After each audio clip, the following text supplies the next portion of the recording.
சமநிலையோட நடுநிலையோட பேசணும்னா நமக்கு பிஜேபியை பிடிக்குது பிடிக்கல அதெல்லாம் ரெண்டாவது. பத்திரிகையாளர்களாக அரசியல் பார்வையாளர்களாக பக்கசார்பு இல்லாமல் இந்த தீர்ப்பை டீகோடு பண்ணணும்னா இது சாதாரண வெற்றி அல்ல, இது சுனாமி, இது ஒரு மாபெரும் வெற்றி. இதற்கு காரணம் நிதிஷ்குமார் தான், மோடி கூட கிடையாது என்னை பொறுத்த வரைக்கும். ஏன்னா ஓட் சோரின்றது உண்மையாக இருக்கும் பட்சத்தில் அதை தவிர வேறு எதையும் காங்கிரஸ் பேசக்கூடாது, எலெக்ஷனே பாய்காட் பண்ணியிருக்கணும். இந்த மினிட் எலெக்ஷன் கமிஷன் அக்டோபர் 6 அன்னைக்கு நோட்டிஃபிகேஷன் அனௌன்ஸ் பண்ண பிறகு அது பேசுறதே ஸ்டாப் பண்ணிட்டீங்க அப்ரப்டா. நான் தோத்த பிறகு மறுபடியும் எடுக்கிறீங்க, இது என்ன ஸ்ட்ராட்டஜி உங்களுக்கு? காங்கிரஸோட செயல்பாடுகளும் இங்கே விமர்சிக்கப்படுது. காங்கிரஸ் பூத் ஏஜென்ட்ஸ் கூட ப்ராப்பராக இல்லை, அவங்க ஒரு கோஆர்டினேட்டடாக அலையன்ஸில் ஒர்க் பண்ணலை. ராகுல் பாருங்க இப்போ டூர் போயிட்டாரு ஐரோப்பாவுக்கு, இன்னைக்கு ரிசல்ட் ஆனால் இல்லை. இன்னைக்கு இருந்து என்ன பண்ண போறாரு? அவராது நல்லா இருக்கட்டும். ரிப்பீட்டடா ஓட் சோரியை பேசினா நமக்கு வாக்களிக்கிறவன் பூத்துக்கு வரமாட்டோம். See the problem with ராகுல் Gandhi is a very good human being, நான் மறுக்கல. என்ன பிரச்சனைனா அவர் இன்னமும் ஒரு என்ஜிஓ டைப் பாலிடிக்ஸ் தான் பண்றாரு. ஒரு நாட்டில் அல்லது மாநிலத்தில் ஒரு ஆளும் கட்சி பலவீனமாக இருக்கலாம், எதிர்கட்சி பலவீனமாக இருக்கக்கூடாது. அதுவும் அப்போசிட் ரூலிங் பார்ட்டி அதாவது நினைச்சு பார்க்க முடியாத அளவுக்கு மிருகபலம் கொண்டதாக மாறிட்டு இருக்கு Modi government, which is dangerous for democracy. Congress இல்லைன்னா திமுக 50-70 மேக்சிமம் நம்பர்ஸ். திமுக இல்லைன்னா காங்கிரஸ் 0 தான் வாங்கணும், இதை புரிஞ்சுக்கணும். அப்போ பாத்தியதை யாருக்கு? காங்கிரஸ் இழக்கிறதுக்கு தமிழ்நாட்டில் ஒன்றுமே இல்லை, 60 வருஷம் பவரில் இல்லை. ஆனால் திமுகவுக்கு இன்னைக்கு ஒரு சாம்ராஜ்யம் இருக்குது இழக்கிறதுக்கு. ஆனால் காங்கிரஸ் குழுவை அனுப்பி விஜயோட கூட்டணி போகலாமான்னு பேசிக்கிட்டு இருக்காங்க. காங்கிரஸ் இந்த செய்திகளை கசிய விடுறதும் விஜயோட பேசுறதும் உண்மைதான். அது எதுக்குன்னு கேட்டிங்கன்னா அவ்வளோ ஈஸி இல்லைங்க தமிழ்நாட்டில் அவங்க ஜெயிக்கிறது. பட் அமித்ஷாவின் உக்ர பார்வை, மோடியின் உக்ர பார்வை, அக்னி பார்வை தமிழகத்தின் பக்கம் திரும்பவும் நம்ம எதிர்பார்க்கலாம் நிச்சயமா பிஆர் எலெக்ஷனுக்கு பிறகு. That is sure.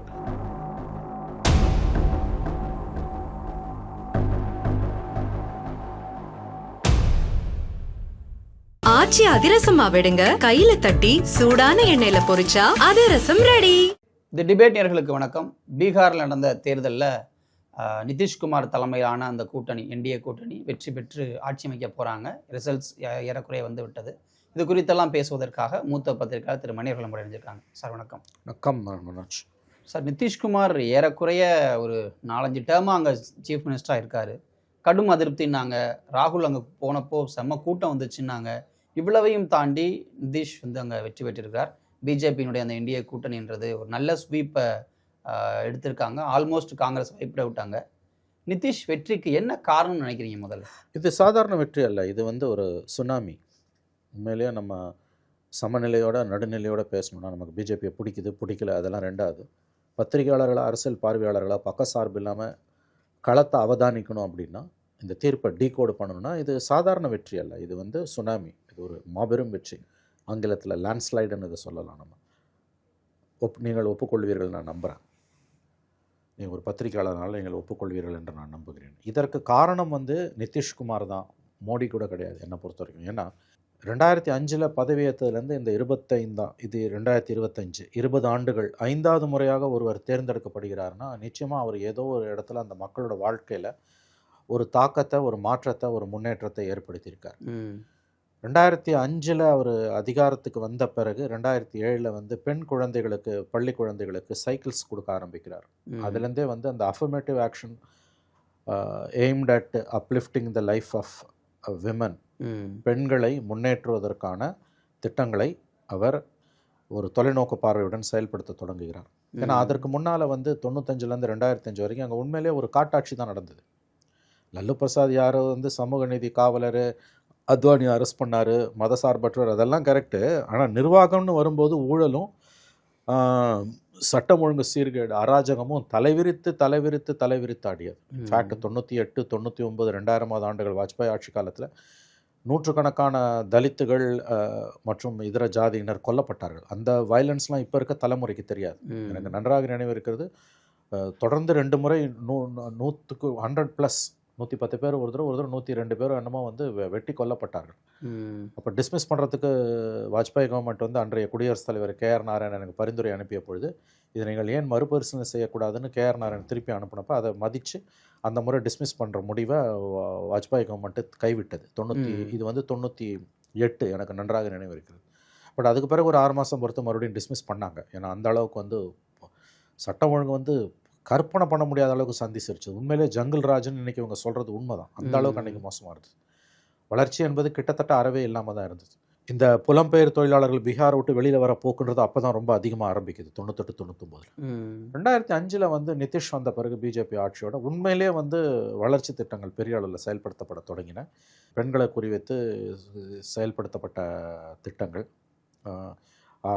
பெண் கல்விக்காக அவர்கள் கொடுத்த எவ்வளவோ திட்டங்கள், அதன் பிறகு வந்து அந்த மதுவிலக்கு 2வது முறை வந்த பிறகு 3வது முறை வந்த பிறகு மதுவிலக்கு 1000 விமர்சனங்கள் இருந்தாலும் அது பெண்கள் மத்தியில் ஒரு பெரிய ஒரு தாக்கத்தை ஏற்படுத்தியது. அப்புறம் கடைசியாக வந்து 10,000 ரூபாய் முக்கியமந்திரி ரோஸ்கார் யோஜனான்னு, அது வந்து உண்மையிலே ஒரு பிரைபு தான். அது வந்து ஏன்னா 2 லட்சம் ரூபாய் வரைக்கும் நீங்கள் கடன் வாங்கி சுய தொழில் பண்ணலாம் நாங்கள் ஆட்சி அமைந்த பிறகு. அதுக்கு நீங்கள் ஒரு செயல் திட்டத்தை ப்ளூ பிரிண்ட் கொடுக்கணும். நாங்கள் அது ஒப்புதல் கொடுத்து உங்களுக்கு அதிகபட்சம் 2 லட்சம் ரூபாய் வாங்கி நீங்கள் சுய தொழில் செய்யலாம். அதுக்கு அட்வான்ஸாக 10,000 ரூபாய் வச்சுக்கோங்க. நீங்கள் சுய தொழில் பண்ண விருப்பம் இல்லை, 2 லட்சம் ரூபாய் லோன் வேணான்னா பரவாயில்ல, இந்த 10,000 திரும்ப கொடுக்க வேணாம்னாங்க. உலகத்தில் எப்படி ஒரு ஸ்கீம் எங்கேயுமே இருக்காது. ஒரு உலக வரலாறுலேயே ஒரு தனிநபரோ ஸ்தாபனங்களோ தனியார் நிறுவனங்களோ 2 லட்சம் ரூபாய் வரைக்கும் கடன் கொடுக்கறதுக்கு நாங்கள் உங்களுக்கு திட்டங்கள் வச்சுருக்கோம். சுய தொழில் பண்ணுறதுக்கு நீங்கள் வந்து திட்ட வரையறையை எங்களுக்கு கொடுங்க, அட்வான்ஸாக 10,000 வச்சுக்கோங்கன்ட்டு. நீ 2 லட்சம் ரூபாய் லோனை வாங்கலைன்னா வாங்கின 10,000 திரும்ப கொடுக்கணும்னு தான் சொல்லுவோம். நீ வச்சுக்கோன்னா கவர்மெண்ட்டே சொல்லுதுன்னா சிஸ்டமிக் பிரைப், ஸ்டேட் பிரைப். இதை தான் அவங்க செஞ்சாங்க. இது வந்து ஒரு பெரிய அளவில் வந்து முதல்ல 75 லட்சம் பெண்களுக்கு போச்சு. அப்புறம் இன்னும் 50 லட்சம் பெண்கள், 1.25 கோடி பெண்களுக்கு 10,000 ரூபாய் கொடுக்கப்பட்டிருக்கு. பட் இது மட்டுமே வந்து அவங்களோட வெற்றிக்கு காரணம் என்று சொல்வது முட்டாள்தனமானது. நீங்கள் அப்படி பார்த்தீங்கன்னா ஜெகன்மோகன் ரெட்டி ஆந்திர பிரதேஷில் வந்து கிட்டத்தட்ட ஒவ்வொரு குடும்பத்திலும் ஏதாவது ஒரு பலனாளிகள் இருந்தாங்க. 4-5 திட்டங்கள் கொடுத்தார். பட் படுதோல்வியை சந்தித்தார். கிட்டத்தட்ட இன்றைக்கி நிதிஷ் தேஜஸ்வி சந்திக்கிற தோல்வியை அதிகாரத்தில் இருக்கும்போது அவர் சந்தித்தார். நாயுடு ஸ்வீப் பண்ணிட்டு வந்தார், சிம்பிள் மெஜாரிட்டி. அதை தாண்டி ஸ்வீப் பண்ணார் அவர் வந்து. ஆகவே இந்த 10,000 ரூபாவால் மட்டும் நிதிஷ் பிஜேபி அலையன்ஸ் ஜெயிச்சதுன்னு சொல்கிறது தவறு. ஓவராலாக 20 ஆண்டுகளில், ஏன்னா அவர் வந்து இந்த 20 ஆண்டுகளில் 10வது முறையாக முதலமைச்சராக பதவியேற்க போகிறார். வரலாற்று 10வது முறையாக முதலமைச்சர்ன்றது வந்து ஜோதிபாசு கூட செய்யாத ஒரு சாதனை. பல்ட்டி மாமான்னு வாங்க, அவர் பல்ட்டு மாமா, எப்படி அடித்தாலும் பல்ட்டி அடிப்பார், குட்டிக்கரண மாமான்றது. எங்கேருந்து அங்கேருந்து இங்கே போனால் இந்தியா கூட்டணி ஆரம்பிச்சதே அவர் தான், உங்களுக்கு தெரியும்.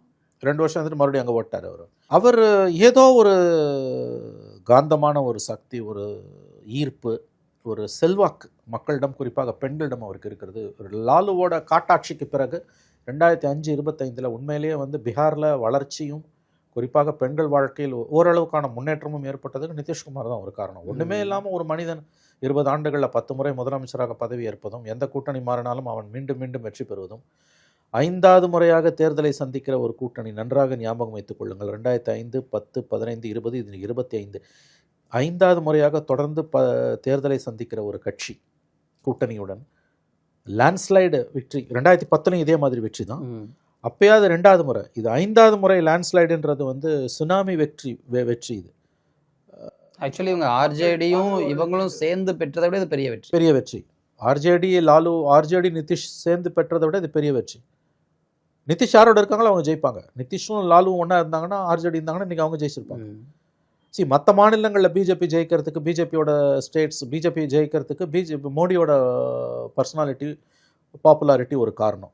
மகாராஷ்டிராவில், ஹரியானாவில், ஜார்க்கண்டில், மத்திய பிரதேஷில், உத்தரப்பிரதேஷில், இங்கெல்லாம் மோடியோட ஆகிருதி, மோடியோட பர்சனாலிட்டி ஒரு காரணம். பட் பீகாரை பொறுத்த வரைக்கும் நிதிஷ்குமார், மோடி செகண்டரி தான் அங்கே வந்து. பட் இன்றைக்கி 3:30 மணிக்கு இந்தியாவோட ட்வீட் போட்டிருக்காரு, அமித்ஷாவோட ட்வீட்டில் வந்து முழுக்க இது மோடியோட வெற்றின்னு அவங்க திசை திருப்புறாங்க. எனவே அவங்க அப்படி தான் செய்ய போகிறாங்க. At some point of time Nitish அவங்க விழுங்கிடுவாங்க. அது உண்மை. நிதிஷ்க்கும் வயதாகி கொண்டு இருக்கிறது. இந்த அடுத்த 5 வருஷம் ஃபுல்லாக நிதிஷ் ஆள விட மாட்டாங்க, எனக்கு அது உறுதியாக தெரியுது. எனவே அது ஒரு பக்கம் இருக்கட்டும். இந்த வெற்றி வந்து நிதிஷோட சாதனைகளுக்கு கிடைத்த வெற்றி. இது மக்களின் தீர்ப்பு. இது எஸ்ஐஆரில் தான் இந்த வெற்றி சாத்தியமானது. 65 லட்சம் பேரை காலி பண்ணாங்க. எனக்கு என்னமோ அதில் இது வந்து வாக்களித்த மக்களை குறைத்து மதிப்பிட, இழிவுபடுத்துகிற காரியம் தான் எனக்கு படுது. நீங்கள் ஒரு மேண்டேட்டை, இவ்வளோ பெரிய மேண்டேட்டை நீங்கள் வந்து 65 lakh ஓட்டர்ஸ் டெசிமேட்டடு அப்படின்னு சொல்லும்போது அவன் 21 லட்சம் பேரை மறுபடியும் உள்ளே சேர்த்துருக்கான். அந்த 65 லட்சம் பேர் எவ்வளோ பேர் சேலஞ்சு பண்ணி கோர்ட்டுக்கு போனாங்கன்னு பார்த்தீங்கன்னா இல்லை. 2வது அந்தந்த பூத் ஏஜென்ட்ஸ் சேலஞ்சே பண்ணலை. நீங்கள் ஒரு 150, 170 சீட்டு வரைக்கும் வந்து இவங்க 70 சீட் அப்படிலாம் வந்தால் கூட சொல்லலாம். இது வந்து தெளிவாக it's a landslide, tsunami victory. இது 5வது முறை பதவியில் இருக்கக்கூடிய ஒரு அரசு 5வது முறையாக இவ்வளோ பெரிய ஒரு மாபெரும் வெற்றியை ஈட்டுவது என்பது கிட்டத்தட்ட அறவே எதிர்க்கட்சிகளை துரத்தி அடித்திருக்கிறார்கள். அதாவது காங்கிரஸோட தோல்வியை விட நிதிஷ் தேஜஸ்வி யாதவ் ஆர்ஜேடியோட தோல்வி மிகப்பெரிய ஒரு தோல்வி. 78 சீட் வாங்கி நம்பர் 1 பார்ட்டியாக இருந்தவங்க இன்றைக்கி வந்து அவங்க தான் single largest party. 2020-25 it was BJP Nitish combine together தான் அவங்க ஆட்சி அமைச்சாங்க. சிங்கிள் லார்ஜஸ்ட் பார்ட்டியாக இருந்துட்டு நீ வந்து 35 சீட்டுக்கு கீழே போகிறேன்னா இது மக்கள் தீர்ப்பு. ஏன்னா காங்கிரஸ்லேருந்து சித்தாராமையா, பூபேஷ் பஹல், அசோக் கெஹ்லோட்லாம் வந்து இது எஸ்ஐஆர் எலெக்ஷன் கமிஷனுக்கு பாராட்டுகள்னு சொல்கிறாங்க. எலெக்ஷன் கமிஷன் நிறைய தப்பு பண்ணுது, எஸ்ஐஆரில் ப்ராப்ளம் இருக்குன்னு அது எல்லாத்தையும் ஒத்துக்கிறேன். பட் இவ்வளோ பெரிய மேண்டேட்டை வந்து முழுக்க எஸ்ஐஆராலையும் ஓட்சோரியாலையும் ஓட்சோரின்ற கான்செப்டாலையும் தான் வந்ததுன்றது எனக்கு பொறுத்த வரைக்கும் அன்அக்செப்டபிள். இது தவறு. இவங்க வாக்களித்த மக்களை காங்கிரஸ் இழிவுபடுத்துதுன்னு எனக்கு தோணுது. நீங்கள் ஓட்சோரியை பெரிய அளவில் காங்கிரஸ் கையில் எடுத்ததே காங்கிரஸுக்கு பூமராங்க இருக்குன்னு ஒரு வியூ இருக்குது. ராகுல் காந்தியை தாண்டி வேறு எந்த சீனியர் லீடரும் ஓட்சோரியை பற்றி பேசலை. இப்போ தோத்த பிறகு பேசுகிறாங்க, அப்போ பேசவே இல்லை. ஏன்னா ஓட்சோரின்றது உண்மையாக இருக்கும் பட்சத்தில் அதை தவிர வேறு எதையும் காங்கிரஸ் பேசக்கூடாது, எலெக்ஷனையே பாய்காட் பண்ணியிருக்கணும். இன்ஃபேக்ட் ஸ்க்ராலில் வந்த ஒரு பீஸ் வந்து எலெக்ஷன் அனௌன்ஸ் பண்ண பிறகு அது ஓட்சோரியை பேசுகிறத ராகுல் காந்தி, காங்கிரஸ், ஆர்ஜேடி, தேஜஸ்வி எல்லாம் கம்ப்ளீட்டாக ஸ்டாப் பண்ணிட்டாங்க. ஓட்சோரி உண்மைன்னா அதுதான் தி இஷ்யூ, வேற எதுவுமே நமக்கு பிரச்சனை கிடையாது ஜனநாயகத்தில். ஓட்சோரி தான் பிரச்சனைனா அது ஒன்று மட்டும்தான் இஷ்யூ, வேற எதுவுமே இஷ்யூ கிடையாது. அப்போ ஓட்சோரியை பேசிட்டு ஊராக போயிட்டு 14 நாளோ 16 நாளோ அங்கே 1500 கிலோமீட்டர் மேலே நீங்கள் பெரிய அளவில் வந்து ரோட் ஷோ நடத்திட்டு பாத யாத்திரா, வெஹிக்கிள் ட்ராவல் எல்லாம் பண்ணிவிட்டு இந்த மினிட் எலெக்ஷன் கமிஷன் வந்து October 6 அன்னைக்கு நோட்டிஃபிகேஷன் அனௌன்ஸ் பண்ண பிறகு அது பேசுறதே ஸ்டாப் பண்ணிட்டீங்க அப்ரப்டா. நான் தோத்த பிறகு மறுபடியும் எடுக்கிறீங்க. இது என்ன ஸ்ட்ராட்டஜி உங்களுக்கு? ஓட்சோரி ஜெனுயன் இஷ்யூன்னு நீங்கள் உறுதியாக நம்புறீங்கன்னா அதை தவிர வேற எதையுமே நீங்கள் பேசக்கூடாது. நான் இப்போ இவ்வளோ பெரிய தோல்விக்கு பிறகு நீங்கள் மறுபடியும் பேக் டு ஸ்கொயர் ஒன்று நீங்கள் போகிறீங்கன்னா வந்து தட் இஸ் என்ன பொறுத்த வரைக்கும் unacceptable. You are on a weak wicket. இப்போ காங்கிரஸோட செயல்பாடுகளும் இங்கே விமர்சிக்கப்படுது. காங்கிரஸ்க்கு வந்து பூத் ஏஜென்ட்ஸ் கூட ப்ராப்பராக இல்லை, அவங்க வந்து ஒரு கோஆர்டினேட்டடாக அலையன்ஸில் ஒர்க் பண்ணலை. ராகுல் பாருங்கள் இப்போ டூர் போயிட்டாரு ஐரோப்பாவுக்கு, இன்னைக்கு ரிசல்ட் ஆனால் இல்லை. இன்னைக்கு இருந்து என்ன பண்ண போகிறாரு? அவருக்கு தெரிஞ்சிருக்கும் தோக்க போகுதுன்னு, அதனால் ஐரோப்பாவுக்கு போயிட்டாரு. அவர் அது நல்லா இருக்கட்டுமே. ஒரு என்னத்தை பண்ணிட முடியாது, ஒரு குமுலேட்டிவ் எஃபெக்ட்டுங்க. ஒரு தனி மனிதனை வெற்றிக்கோ தோல்விக்கோ காரணகர்த்தாவாக்க முடியாது. There is something happening in Indian politics. Election commission தவறு பண்ணது நான் ஒத்துக்கிறேன். பட் கம்ப்ளீட்டாக இந்த தீர்ப்பை எலெக்ஷன் கமிஷனோட மோசடின்ற முறையில் போவது எனக்கு உடன்பாடு இல்லை. அதுக்கு you need more and more evidence. இந்த எவிடன்ஸஸ் பத்தாது. இது நீங்கள் எங்கேயாவது ஒரு கட்டத்தில் சிஸ்டத்தை நான் என்ன சொன்னேன், அப்படி இல்லைன்னா நீங்கள் ஏன் எலெக்ஷனுக்கு போனீங்கன்ற. நான் இன்னைக்கு யஷ்வந்த் சின்ஹா ஒரு பாயிண்ட் சொல்கிறாரு. ஃபார்மர் பிஜேபி வாஜ்பாய் பீரியடில் ஃபாரின் மினிஸ்டராக இதுவா எக்ஸ்டர்னல் அஃபேர்ஸ் மினிஸ்டர் வந்து சந்திரசேகர் பீரியடில் ஃபினான்ஸ் மினிஸ்டர். நான் யஷ்வந்த் சின்ஹா சொல்கிறாரு அப்போசிஷன் ஷுட் பாய்காட் எலெக்ஷன்ஸ் இன் இந்தியான்னு. என்ன சொல்ல வர்றாரு அவர் டிஎம்சியில் இருக்கார், இப்போ திரிணாமுல் காங்கிரஸில் இருக்கார். மம்தா பானர்ஜி அதை ஏற்றுப்பாங்களா? அடுத்து அங்கே தான் எலெக்ஷன் பாய்காட் பண்ணுவாங்களா நான் கேட்குறேன். இல்லை ஸ்டாலின் பண்ணுவாரா? கேரளாவில் பினராயி விஜயன் பண்ணுவாரா? அஸ்ஸாமில் வந்து கொகோய் பண்ணுவாரா? எப்படி பண்ணுவீங்க? 5 ஸ்டேட் பாண்டிச்சேரியோடு சேர்த்து போகுது. Then you are rebelling against the system.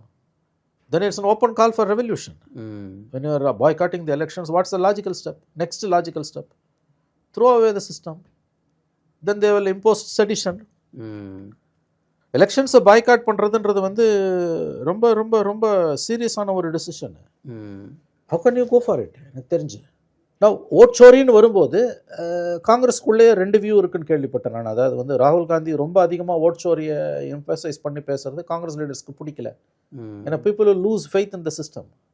எஸ்ஐஆரை பற்றி ஓவராக நீங்கள் எம்பசைஸ் பண்ணி பேசும்போது பீப்புள் லூஸ் த ஃபெய்த். ஓட்டு இல்லைன்னா எப்படி இருந்தாலும் அவன் கஷ்டப்பட்டு ஓட்டர் லிஸ்ட்டில் பேர் சேர்க்கறதுக்கு மெனக்கட மாட்டான். எப்படி இருந்தாலும் ஓட்டு அடிக்க போகிறான்ட்டு போயிட்டே இருப்பான். No, I think Congress is in a very ticklish situation. கேம்பெயினில் முதல் 6 நாள் இன்றைக்கி ராகுல் காந்தி ஊரில் இல்லாத பிரச்சனை இல்லைங்க. இன்றைக்கி அவர் இருந்து என்ன பண்ண போகிறாரு? கேம்பெயின் ஃபஸ்ட்டு ஃபேஸோட கேம்பெயினில் முதல் 6 நாள் அவர் ஊரில் இல்லை, ஃபாரினில் இருக்கார். செகண்ட் வீக் தான் ஜாயின் பண்ணுறாரு. இது ஒரு பெரிய விமர்சனத்துக்குள்ளாகுது. பட் மாநிலம் பூரா மெனக்கட்டு ஓட்சோரிக்கு அவர் யாத்திரை போனார். See, the more and more NGO type of politics of Rahul Gandhi is a serious worrisome aspect for Congress. இந்த பிஜேபியோட அந்த சிஸ்டமேட்டிக்கான அப்ரோச்சை, ஸ்ட்ராட்டஜியை டீல் பண்ணுற அளவுக்கு இன்னும் இவங்களாம் எக்யூப் ஆகலையா சார்? தாங்களே தகவமைச்சிக்கல, ஃபைன் டியூன் பண்ணிக்கல. BJP is for ahead. இன்னொன்று நான் சொல்கிறேங்க, ரிப்பீட்டட் விக்டரிஸ் வந்து இதுக்கு மக்கள் தீர்ப்பு இல்லை, இது ஏதோ மேனிப்புலேஷன் நீங்கள் எப்படிங்க நம்புவீங்க? இது வந்து மக்களை இழிவுபடுத்துறது. திரும்ப திரும்ப ஜெயிக்கிறத வந்து மேனிப்புலேஷன், சம் சார்ட் ஆஃப் ஏதோ மிஸ்அட்வென்ச்சர் பண்ணுறான். முதல்ல இவிஎம்ஐ சொன்னீங்க, நவ் யூஆர் டாக்கிங் அபவுட் ஓட்சோரி. இப்போ இவிஎம்ஐ சொல்கிறத நிறுத்திட்டாங்க. இது how this can go on நான் கேட்குறேன். ராகுல் காந்தி ஓட் சோரியை பற்றி பண்டிலாக டாக்குமெண்ட்ஸை கொண்டு வந்து காமிக்கிறார். Those are all serious charges, நான் மறுக்கல. But that is not adequate to conclude that elections are rigged completely. ரெண்டாவது முக்கியமான விஷயம், ராகுல் காந்தியை தவிர ஓட் சோரியை பற்றி இன்றைக்கி பேசுகிறத விடுங்க, வேறு எந்த லீடர் பேசுனாங்க? Because being very smart and shoot politicians, அவங்களுக்கு தெரியுது ரிப்பீட்டடாக ஓட் சோரியை பேசினா நமக்கு வாக்களிக்கிறவன் பூத்துக்கு வரமாட்டான், அல்லது அவன் பேர் பூத் ஓட்டர் லிஸ்ட்டில் இல்லைன்னா மெனக்கட்டு ஓட்டர் லிஸ்ட்டில் பேரை சேர்க்க மாட்டான். ஏன் போட்டாலும் அவன் தாண்டா வர போகிறான், நம்ம தலைவரே சொல்லிட்டாருவான். இதுதான் ராகுல் காந்தி பண்ணுற பெரிய தப்பு. சி த ப்ராப்ளம் வித் ராகுல் Gandhi is a very good human being, நான் மறுக்கல. என்ன பிரச்சனைனா அவர் இன்னமும் ஒரு என்ஜிஓ டைப் பாலிடிக்ஸ் தான் பண்ணுறாரு. அவர் அது உங்களுக்கு வேலைக்கு ஆகாது. அது must be an aggressive politician, come what may have to go for power. So இந்த ஃபண்டமெண்டல் ஃப்ளா ராகுல் காந்தி கிட்ட இருக்க வரைக்கும் இவங்க ரிப்பீட்டடாக தோத்துக்கிட்டு தான் இருப்பாங்க. ஏன்னா எதிர்த்தரப்பில் நீங்கள் நினச்சி பார்க்க முடியாத அளவுக்கு பவர் கிரீடு இருக்கவங்க இருக்காங்க. பதவிக்காக எதையும் செய்யக்கூடியவங்க தான் எதிர்த்தரப்பில் இருக்கவங்க. So you are fighting with an election machinery that is headed by an இப்போ leader is unthinkable in several terms. அவங்களோட பவர் கிரீடு, அமித்ஷா மோடியோட பவர் கிரீடு வந்து கற்பனை கூட பண்ண முடியாது. அண்டு இன்னொரு முக்கியமான விஷயம், உங்களுக்கு பிடிக்குதோ பிடிக்கலையோ, நீங்கள் ஒப்புக்கொள்கிறீர்களோ இல்லையோ, Indian politics has taken a right turn. உலகம் பூரா இன்றைக்கி ரைட் டர்ன் தான் வந்து போயிட்டுருக்குது. ரைட் விங்கில் தான் பாலிடிக்ஸ் ஓடிக்கிட்டு இருக்குது. ட்ரம்ப்லேருந்து, எரகோடன்லேருந்து, ஜப்பானில் நடக்கிறதுலேருந்து எல்லா இடமும் ரைட் விங்கர்ஸ் தான் வந்து they are ruling the roost. Now அதுதான் இந்தியாவிலையும் நடக்குது. Repeated victories of Modi and பிஜேபியை வந்து ஓட் சோரினோ அல்லது வந்து இவிஎம் டேம்பரினோ பேசுறது என்னை பொறுத்த வரைக்கும் முட்டாள்தனமானது. You have to accept this results. இல்லைன்னா அதுக்கு ஒரு அர்த்தமுமே கிடையாது. நீங்கள் டிஃபிட்டிஸ்டாக தான் போயிடுவீங்க. நீங்கள் அப்படி தான் இருக்குது. இதை பார்த்து நிறைய பேர் சொல்கிறது என்னன்னா, பிஜேபி எதிர்க்கணும்னா மாநில கட்சிகள் ஸ்ட்ராங்காக ஆகணும், மாநில கட்சிகள் ஸ்ட்ராங்காக இருந்தால் பிஜேபி எதிர்க்க முடியும். ஆனால் இங்கெல்லாம் வந்து மாநில கட்சிகளே ஸ்ட்ராங்காக இருக்கும். பீகாரில் வந்து தேஜஸ்வியால் அவ்வளோ பெரிய ஒரு எதிர்க்கும் அளவுக்கு அவர் ஸ்ட்ராங்காக இல்லை. அது ஒரு காலத்தில் உண்மைங்க. ஆனால் அது எலெக்ஷன் வேறுபடுது இல்லை. இப்போ காங்கிரஸோட டெசிமேஷனை பேசுகிறதுக்கு அவசியமே இல்லை. பல இடங்களில் காங்கிரஸ் படுதோல்வியை சந்தித்து வரலாறு காணாத பலவீனத்தை அடைந்திருக்கிறது. 19 சீட்லேருந்து 2 சீட்டாக வந்தது ஒன்றும் ஆச்சரியம் இல்லை என்னை பொறுத்த வரைக்கும். ஆனால் 78 சீட்லேருந்து 35 சீட்டு வந்திருக்காங்க. அது என்ன, அது சிஎம் அவரே தோத்துருக்காரு. I think is trailing. அது அவங்களுடைய ஒரு பரம்பரை சீட்டு. ரேபரேலியில் இந்திரா காந்தி தோத்த மாதிரி 77 ரேபரேலியில் இந்திரா காந்தி தோத்தப்போ கண்ணீர் விட்டு அழுதாங்க. ஏன்னா அந்த மாதிரியான ஒரு சாம், அந்த பரம்பரை தொகுதி, ஒவ்வொரு லீடருக்கும் அந்த மாதிரி வந்து தொகுதிகள் இருக்கும். அது மாதிரி அவங்க பீகாரில் அவங்களோட பரம்பரை தொகுதியிலேயே அவர் தோக்குறாருன்னா these are all changing times. நிறைய யாதவர்கள் ஓட்டு மாறி இருக்குன்றாங்க, முஸ்லீம்ஸ் ஓட்டு பிஜேபி. ஆமாங்க, முஸ்லீம் அண்ட் யாதவ் ஓட்டு மகாகட்பந்தன் பக்கம் வரும்னது அதுலேயே ஓட்ட விழுந்திருக்குது. இந்த பஸ்மந்தா முஸ்லீம்ஸ் எல்லாம் வந்து பிஜேபி பக்கம் நகர்றாங்க. அதாவது ட்ரெடிஷ்னல் முஸ்லீம் ஓட்டு வந்து என்மாசா பிஜேபிக்கு எதிராக போகுன்ற அந்த ஒரு ட்ரெண்ட் வந்து இப்போ உடைய ஆரம்பிச்சிருக்கு. ரெண்டாவது நீங்கள் என்ன ஆல்டர்னேட்டிவ், இப்போ அவங்களுக்கு வந்து தெளிவாக பிஜேபிக்கு வந்து Dalits, EBCs, section of Muslims, upper caste people, இவங்க எல்லாரும் ஒன்று சேர்ந்துருக்காங்க. இபிசிஸ் இவங்க ஒன்று சேர்ந்துட்டாங்க. இந்த பக்கம் முஸ்லீம்ஸும் யாதவ்ஸும் மொத்தமாக ஒன்று சேரல. காஸ்ட் தாங்க பீகாரில் ஃபண்டமெண்டல் இஷ்யூ. அங்கே வந்து சோஷியல் இன்ஜினியரிங்கை ரொம்ப கிளவராக கன்னிங்காக பர்ஃபெக்டாக பிஜேபி செஞ்சு முடிச்சிட்டோம். திஸ் எலெக்ஷன் மனோஜ், இது case study for serious analysis. கொஞ்சம் வெயிட் பண்ணி 4-5 நாளில் டேட்டா வரும்போது தான் நம்ம இது என்னன்றதை புரிஞ்சுக்க முடியும். வெறும் ஓட் சோரி 65 lakhs ஓட்டு அடிச்சிட்டாங்கன்னு எடுத்தடுப்புலேயே நீங்கள் கன்க்ளூட் பண்ணுறது வாக்களித்த மக்களை இழிவுபடுத்துறது. 65 லட்சம் பேரை ஓட்டர் லிஸ்ட்லேருந்து எடுத்தான்னு தெரிஞ்சு தானே நீங்கள் எலெக்ஷனுக்கு போனீங்க. நீங்கள் ஏன் எலெக்ஷனை பாய்காட் பண்ணிடக்கூடாது? நீ இவிஎம் டேம்பரிங்னா நீ ஏன் பாய்காட் பண்ணலான்னு கேட்க மாட்டேன். ஏன்னா ஓட்டு போடுற வரைக்கும் நம்ம வெயிட் பண்ணணும், அந்த வாய்ப்பை மக்களுக்கு கொடுக்கணும். அதனால் இவிஎம் டேம்பரிங், இப்போ நீ இவிஎம் டேம்பரிங் சொன்னீங்கன்னா நீ ஏன் எலெக்ஷனை பாய்காட் பண்ண நான் கேட்க மாட்டேன். ஏன்னா இல்லாஜிக்கல் அந்த கொஸ்டின். தேர்தல் முடிஞ்ச பிறகு தான் இவிஎம் டேம்பரிங் என்ன தெரியும். 65 லட்சம் பேரை ஓட்டர் லிஸ்ட்டில் எடுத்துட்டான்றது போலிங்க்கு முதல்லையே நமக்கு தெரியும். Then you should have boycotted the elections. அப்போ இந்த டிஃபென்ஸ் தான் இவங்க எடுப்பாங்கன்னு எல்லாருக்கும் தெரியும்ல. இது மக்கள் மத்தியில் எடுபடலை. இல்லை ஒரு தேர்தலை ஓட் சோரி தான் சீரியஸ். ஓட் சோரி உண்மைன்னா தட்ஸ் நம்பர் 1 இஷ்யூ. மறுபடியும் சொன்னால் வேறு எதுவும் கவலை கிடையாது. அது ஒன்றை மட்டும் தான் குறி வச்சு அடின்னு அடிக்கணும். பொலிட்டிக்கலி பாய்காட் பண்ணிடணும். என்டையர் அப்போசிஷன் ஒரு எலெக்ஷன் பாய்காட் பண்ணால் ஒன்றும் குடிமொழிக்கிடாது. அதோட ரெப்பர்கஷன்ஸ் நாடு பூரா இருக்கும். Election commission may be force to rethink. நீங்கள் ஓட் சோரின்னு 6ஆம் தேதி நோட்டிஃபிகேஷன் வர வரைக்கும் பேசிட்டு நோட்டிஃபிகேஷன் வந்த பிறகு அதை பற்றி பேசாமல் ஏதோ வேறு எதையோ பற்றி பேசிக்கிட்டு காம்படிட்டிவ் ப்ராமிசஸை பண்ணிக்கிட்டு மக்கள் எப்படி உங்களை நம்புவாங்க? இப்போ ஓட் சோரின்னா உன்னை எப்படி நம்புவோம்? So opposition is in very dire situation. இது ரொம்ப ரொம்ப மோசமான கண்டிஷனில் அப்போசிஷன் இருக்குது. இதுதான் ஜனநாயகத்துக்கு பெரிய ஆபத்து.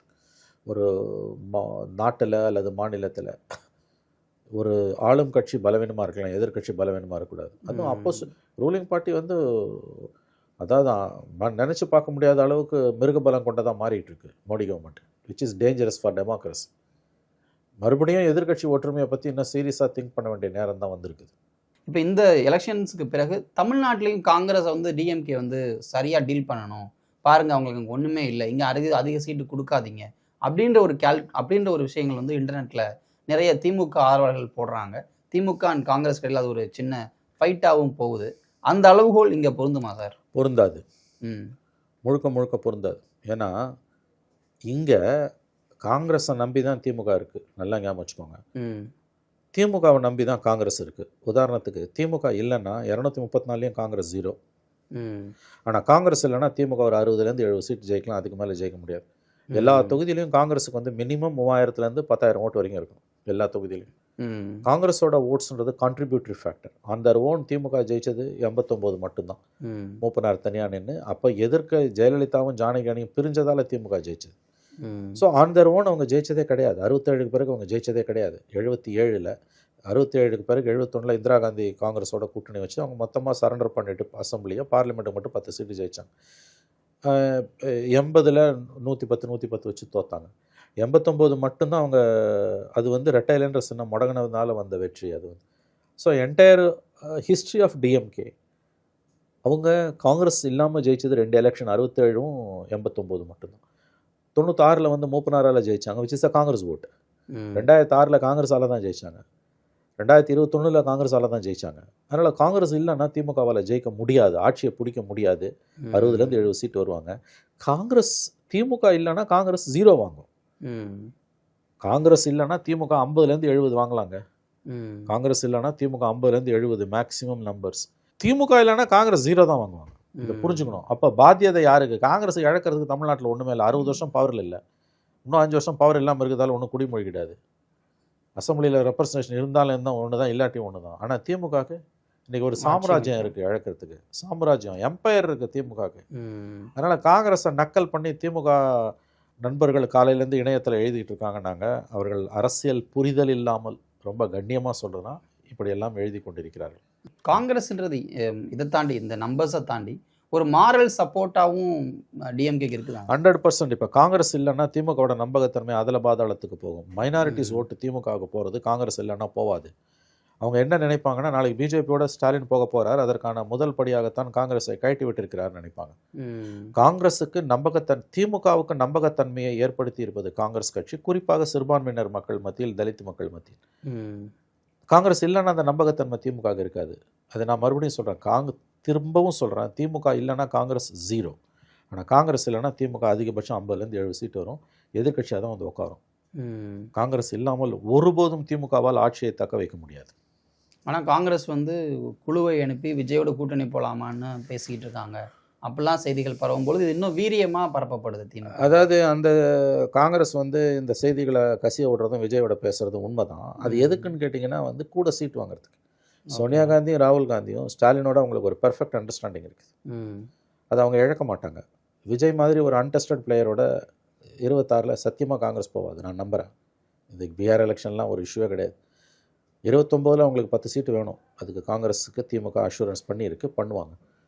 தமிழ்நாட்டில் அதிகாரத்தில் பங்குலாம் காங்கிரஸ் கேட்கவே மாட்டாங்க, கூட சீட்டு கேட்பாங்க. அது இந்த மாதிரி ஸ்டாலின் கொடுக்க ஒப்புக்கொண்டிருக்கிறாள் தான் நான் பார்க்குறேன். அவங்க வரலாறுல 25 சீட்டு தான் ரொம்ப குறைவு, அதிகபட்சம் 35 சீட் வரைக்கும் கொடுக்க ஒப்புக்கொண்டிருக்கிறார் தான். அது ஸ்டாலின் கண்டிப்பாக செய்வார், இன்க்ளூசிவ் நேச்சர் உண்டு அவருக்கு. ஆனால் அதிகாரத்தில் பங்குன்றதை ஏற்றுக்கொள்ள மாட்டார். இது ஒரு பர்ஃபெக்ட் அண்டர்ஸ்டாண்டிங். இன்னொன்றுங்க, இது ஒரு நீங்கள் என்ன விமர்சனம் பண்ணாலும் கொள்கை கூட்டணி. ஆன்டி பிஜேபி, ஆன்டி கம்யூனல் பாலிடிக்ஸில் 2 பேரும் உறுதியாக நிற்கிறாங்க, காங்கிரஸும் திமுகவும். இன்னொன்று, திமுகவோட 32 எம்பிஸ் வந்து நேஷனல் பாலிடிக்ஸில் மோடிக்கு எதிராக அரசியல் பண்ணுறதுக்கு காங்கிரஸுக்கு தேவை. அதனால் திமுகவோட தங்களுடைய உறவை காங்கிரஸ் ஒருபோதும் கெடுத்துக்கொள்ளாது. நான் உறுதியாக நம்புறாது. அதே நேரத்தில் காங்கிரஸுக்குள்ளே ஒரு செக்ஷன் விஜயோட போகணுன்னு விரும்புகிறதும் பேசுகிறதும், விஜயோட காங்கிரஸில் சிலர் ஹைகமாண்ட்லேருந்து பேசுகிறதும் எல்லாம் உண்மை. அது எதுக்குன்னா திமுகவுக்கு ஒரு செக் வைக்கிறதுக்கு. ஆனால் ஒருபோதும் அவங்க திமுக விட்டு போக மாட்டாங்க. ஏன்னா that will be the disaster. அப்படிலாம் நடந்ததுன்னா கண்டிப்பாக டிஎம்கேவால் பவரை ரீட்டைன் பண்ண முடியாது. காங்கிரஸ் இல்லாமல் அவங்களால ரீட்டைன் பண்ண முடியாது. இது நம்மளோட திமுக தலைமைக்கு ஸ்டாலினுக்கு ரொம்ப நல்லா தெரியும். அவர் காங்கிரஸை இழக்க மாட்டார். காங்கிரஸ் ஹைகமாண்டும் சோனியா காந்தி, ராகுல் காந்தியும் திமுகவை இழக்க மாட்டாங்க. அந்த அலைன்ஸில் எந்த பிரச்சனையும் இருக்காது. 26 அந்த அலைன்ஸ் கண்டினியூ ஆகும். கூடுதல் சீட்டும் அவர் கொடுப்பாரு ஸ்டாலின் தான் நான் நம்புகிறேன். ஏன்னா இப்போ வந்து வானதி போன்ற தலைவர்கள்லாம் பீகாருக்கு அடுத்து தமிழ்நாடு, கேரளாவில் தமிழ்நாடு அப்படின்னு சொல்கிறாங்க. அந்த அளவுக்கு இந்த காங்கிரஸ் இந்த லோ பெர்ஃபார்மன்ஸ் இதெல்லாம் அவங்கள பேச இல்லைங்க. வானதி வந்து சொல்கிறது லாஜிக்கலி தப்பு.